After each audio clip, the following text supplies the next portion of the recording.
Hi, everyone. Good afternoon, and thank you so much for joining us on this virtual press conference as we look ahead to season three of the Women's Premier League. Thank you, everyone who's joined in. We've got our skipper, Meg Lanning, and our head coach, Jonathan Batty, who will be taking your questions this afternoon. This session is being recorded and will be shared with you. I'd request everyone to keep yourselves on mute, please. You could either raise your hand when you'd like to ask a question, or you could put it in the chat box and we'll take it in. We can unmute you and then you can perhaps go ahead with your question. Please introduce yourself before you start the question. I hope everyone can hear and see us all clearly, and we can then begin now. Yeah. I'm happy to take the first question for all of us. Is there anyone who's ready with a question and would like to be unmuted?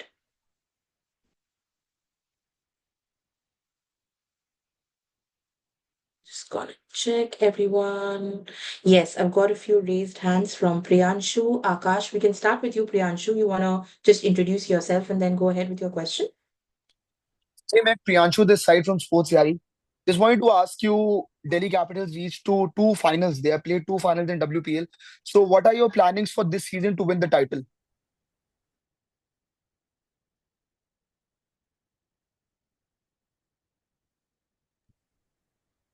Yeah, JB, go ahead, either of you. I'm happy to go. Yeah, obviously we've had two good seasons without obviously being able to finish it off the way we would have liked in winning the title. So I guess the key for us is maintaining what we've been doing well, and we think we have been playing some really good cricket and doing a lot of things right, and then just evolving and making a few little changes here and there that we think will make a big difference and hopefully allow us to take that next step. So yeah, it's not a big shift from us. We feel like we have improved as a squad. We've added some new players, and also the players who have been here previously have also improved and gotten better as well. So we feel like we're in a really good spot. We need to obviously start again this year and give ourselves the opportunity to get through to those finals and then see what happens. But for us, it's not changing too much. We feel like we've been doing a lot right. It's just some small things here or there to take us to the next step. Thank you, Meg. I see Neha, I see Niharika, Akash. Maybe we can go in that order. Neha, you want to go next?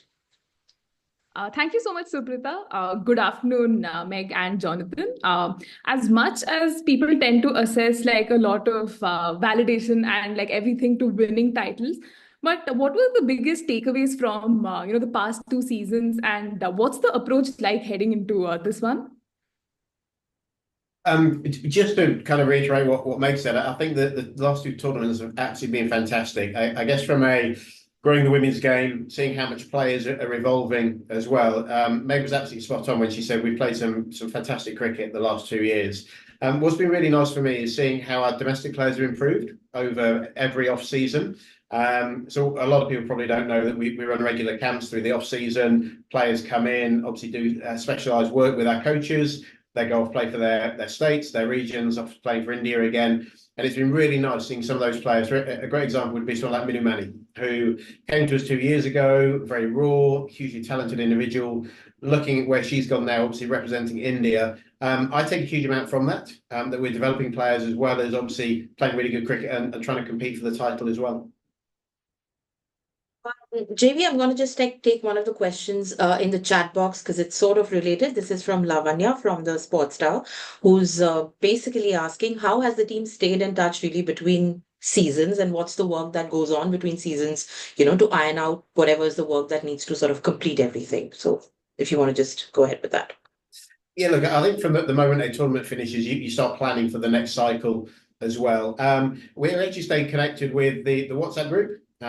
So players obviously stay connected, wish each other happy birthday, watch how each other are doing in different tournaments, and share those congratulations and good luck messages around. So there's a really nice connection through the rest of the year with that. But also then we come together as a squad when players are available outside of their regular seasons.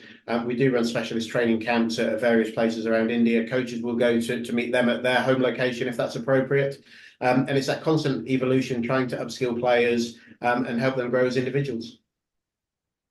Lovely. I'm going to take this one to Meg. This is from Amlan from Reuters, and his question is about the overall impact that the WPL has had on the women's game. Oh, I think it's had a huge impact, not just for international level players, but also the local players here and growing the game. And as JB just mentioned, the improvement from our domestic Indian players and national players as well has been incredible to watch, and something that I've really enjoyed seeing is just their development and how much they've been getting better just through the opportunity that WPL provides them to play alongside international players and their Indian stars as well, but also sort of give them exposure to playing on the big stage, I guess. And that, you only improve at that if you get the experience and opportunity to do that. So it certainly provides that. And then the other thing it does do is just provides a platform for young girls to see what's possible and actually see what the pathway is to go and play for franchises or for your country. And when you can see that as a young person, I think that's really inspiring and is, sort of gives you something to work towards and something that you feel like you can achieve. So I know back home that the WPL gets spoken about a lot. It's certainly a tournament that players want to be part of. So I'm really excited to be back here playing again for Delhi. It's always something I look forward to. I've had some really fun and enjoyable experiences so far. So certainly happy to be back and looking forward to the tournament starting. I've got a bunch of questions actually in the chat box, but a lot of raised hands also, so maybe I'll switch back to that for a bit. Purnima, you want to just go ahead with your question once you unmute yourself, and then I'll take some more from the chat box. Yeah, hi. Thank you, Suprita. Hi, Meg. Hi, John. My question is actually to both of you. We've, Meg just spoke about initially that, it was just about identifying a few chinks and then, polishing them off. Was one of them the wicketkeeper's slot? Because we saw a couple of reinforcements come in, and all three of them are equally viable candidates for DC to represent DC this season. What does that particularly mean for Tanya Bhatia, who hasn't particularly been bad as a wicketkeeper, and who's sort of ahead in this race, so to say, right now? Look, Tanya's been probably the best wicketkeeper in the tournament the last 2 years. I've been really impressed with her glove work. Our job as a team is to keep involving, keep developing, keep growing. So obviously getting some more challenge for that wicketkeeping role was really important for us. It's an open floor at the moment. We will obviously come Saturday pick the best 11 to try and win that first game, and that will continue through the tournament. So selection is always in the players' hands. It's up to them to sort of show to us that they should be in the team, prove that they should be in the team. So it's nice to have some real competition for Tanya for that wicketkeeping spot. But it's nice that we have grown our squad. I think we're really strong again. We've kept the core together. But yeah, our job is to have the strongest 18-player squad we possibly can do. Suprita, I have a follow-up question. Can I ask? Yes, please go ahead. Regarding the practice sessions that you've had, we saw a couple of games at least being played. Could you just give us an update on, or give us a peek into what the camp has been like for DC in Pune, including the games, the intra-squad games, and what preparations have sort of been put in the last 10 days, 1 week? Yeah, I can go. Obviously, I came in a few days after the whole squad sort of assembled, but it was very clear that they'd been putting in a lot of hard work and really sort of trying to get ourselves together for the tournament. So we have had a couple of practice games, which I think are really invaluable, just to allow players to go out there and find their T20 rhythm. And also sort of find their role within the team and how that sort of fits. So both those games were excellent. I think we got out of it what we wanted individually and as a team. So that's nice. So we've sort of got that part out of the way now, and now it's just about fine-tuning a little bit more for the game coming up on Saturday for us. So we've got a session at the stadium where we'll be playing the games, which will give us a good chance to see what the surroundings are like and get used to that. And then it sort of becomes a little bit more individualized, I guess, in terms of what individual players need to get ready to play. So we feel like we're ready. I think everyone's adapted to the conditions and got back into the swing of things after sort of a year apart, I guess, as a full squad. So preparation's been really good. We're excited. There's good energy amongst the group. So it's just about now, fine tuning, as I said, and getting ready for the game coming up on Saturday. Good luck. Go well. A couple of questions from this is Nehashish from Rev Sports. This one's actually for Meg, so that's for you, Meg. Shefali Verma, coming off a solid domestic season, has been a force to reckon with while batting with you for Delhi the last 2 seasons. Your thoughts on how it's been batting with her, and what are you guys, the two of you as a pair, looking forward to this time around?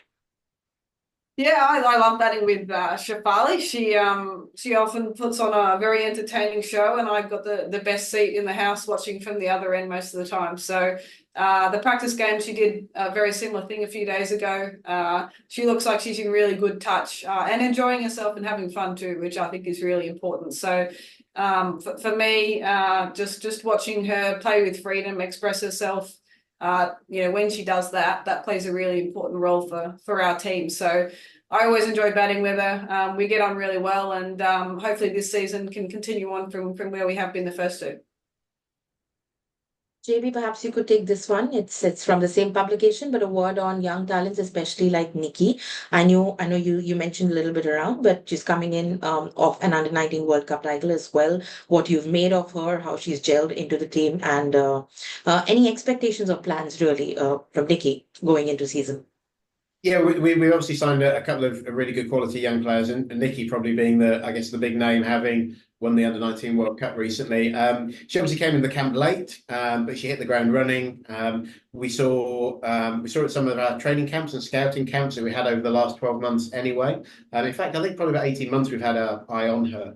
I remember a camp back in Bangalore when she was really, really impressive when she was, I think she was 17 at the time. Look, it's really interesting seeing sort of how the young Indian players burst onto the scene. If she gets an opportunity in the tournament, I'm sure she's probably going to blow us all away and continue that form from the World Cup, along with Nadini Kashyap, who has been absolutely fantastic as well in our training camp this week. It's really good. They're genuinely putting the senior players under pressure for their places, which is great to see. Lovely. Niharika, I can see you've had your hand raised for a while, and Madhur, so we'll take both of yours. We can start with you, Niharika. Go ahead. Thank you, Suprita. Good afternoon, Captain. Good afternoon, Coach. I am Niharika Raina from INS in New Delhi. Coach, I wish to start off by asking you that WPL is expanding to 4 venues. You have played in Mumbai and Bengaluru, but Vadodara and Lucknow, they are the new venues. So, what has been the expectation from you regarding adapting to playing in new venues like Vadodara and Lucknow? Yeah, we've been really lucky the last 2 years that the wickets we've played on have been absolutely fantastic. So we've seen some really competitive, high-scoring games. We're just taking it game by game, assessing the conditions as we go. We're really lucky with the practice facility we had in Pune. We practice on black soil wickets, red soil wickets. So we're trying to cover all those bases without really knowing necessarily what we're going to find. The stadium here at the Katambi. It's a fantastic wicket. Obviously, the Indian women played a series here recently that was really high scoring. So I expect the wickets to be fantastic from that angle. And as always with cricket, you have to assess those conditions when you get on the field. You try and do those assessments beforehand, but it's only when the players step out onto them they really know what they're going to do. So you've got to stay flexible, stay fluid with your thinking, and react to what's in front of you. But it's really exciting to have these new venues on the calendar. Right. And for the captain, I have a question. Like, you were in good form in the recent Women's National Cricket League, and you don't play international anymore. So, how has been the preparation for you heading into this WPL? Yeah, I've been playing some games for Victoria in the WNCL back in Australia, so that's been nice. I think playing matches is important.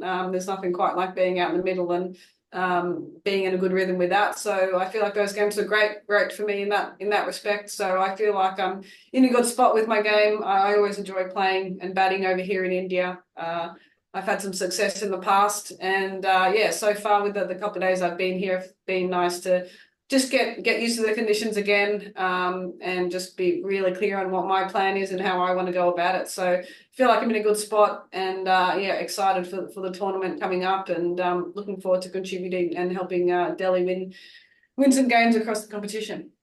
Thank you, and good luck for the rest for the competition. Thanks. Thank you, Niharika. Madhur, would you like to go next? Um, Hello, Meg and Jonathan. My name is Madhur. I'm from Sports Trumpet. My question is for Meg. Meg, you are a champion as a captain in for Australia, and now for Delhi. You played two finals but didn't win. So, how is the preparation for this year's WPL? We've taken this one though already earlier. Would you like to ask something else? A lot of the questions, in fact, in the chat box are on very similar lines, so we'll try and keep it varied. So if you have something else or something specific, you can go ahead with that. I hope that's Okay. all right. In option, Delhi picks one overseas player, Sarah Brace. So, how you see she?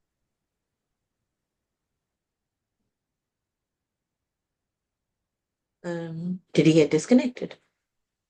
Hello. Yes, go ahead. We can hear you. In auction, Delhi picks one overseas player, Sarah Brace. So how you see her performance in the upcoming WPA? Yeah, I think obviously year one of the WPL we explored the associate player rule with Tara Norris, who had obviously an immediate impact, which allows us to play five overseas in the starting 11. She got 5 wickets in the first game for us. So it was something we looked at. Obviously, knowing Sarah's quality, she's a really experienced international cricketer. She's been playing for Scotland for a number of years now. She's featured in the Women's Big Bash in Australia. She's been a regular member of teams in the 100. And I've worked with her at the Invincibles in the past, and her game's really improved over the last couple of years. So to be able to add her to the squad as potentially allowing us to play five overseas players is, I think, a really exciting prospect. She's obviously competing with Tanya and Nandini for the wicket-keeping spot. So yeah, whoever comes out on top, I guess, in selection leading into the weekend will have that opportunity. But it's a really interesting rule, nice rule, I think. I think it exposes those associate players who perhaps wouldn't necessarily be top end targets for franchises as overseas players. I think it gives them an opportunity to sort of experience the WPL franchise cricket and sort of spread the game globally even further. Okay, thank you. Thank you. Lavanya, I can see your questions in the chat box. Would you like to unmute and ask them, or would you like me to go ahead with them?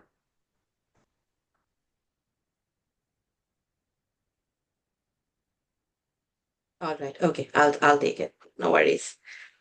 Um, Meg, this one's for you, and I think she had a question with a rose form. Just give me one more. Okay.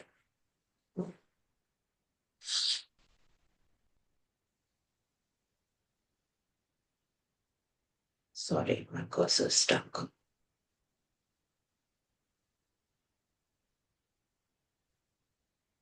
Oh,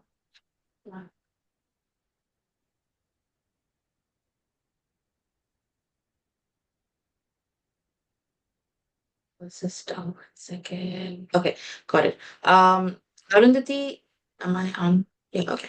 Arundhati has been someone you've shown a lot of faith in as a skipper. And we've also seen her success in the recent past playing for India, especially the ODIs that she played while in Australia. She's also been speaking about broadening her repertoire as a player, especially with the bat. Could you tell us a little bit about her evolution as a cricketer, especially in the T20s, and your experience having worked with her the last couple of years? Yeah, Aru's a really exciting player. I love how she wants to learn and ask questions all the time. So she's played well for Delhi in the first couple of years. I think she's improved a lot, and as we've seen, she's got that selection with India as well recently too. So for me, with the ball in particular for us, she's very clear on what she wants to do. She's got some excellent skills and variations, and she's very good at executing as well, and particularly through the middle and the back end for us in the past. So she's been a very important player for us, and she's certainly someone who I feel very confident to go to throughout the innings to be able to do a job for us. So we haven't seen her as much with the bat, just through opportunity, but from what I've seen at training and any opportunity she gets, she's certainly very handy. And if she is called upon at any point throughout the tournament, she'll be ready to go and play a role for us. So yeah, certainly someone to watch out for. One more that's also from Lavanya. We have seen your exploits as a batter from league to league and in the Australian domestic circuit, which you also touched upon a while ago. But tell us how life in has changed for you post your international retirement. Has it changed your perspective on captaincy, leadership in any way, and to the tactical load that's on you after you've hung your boots in international cricket?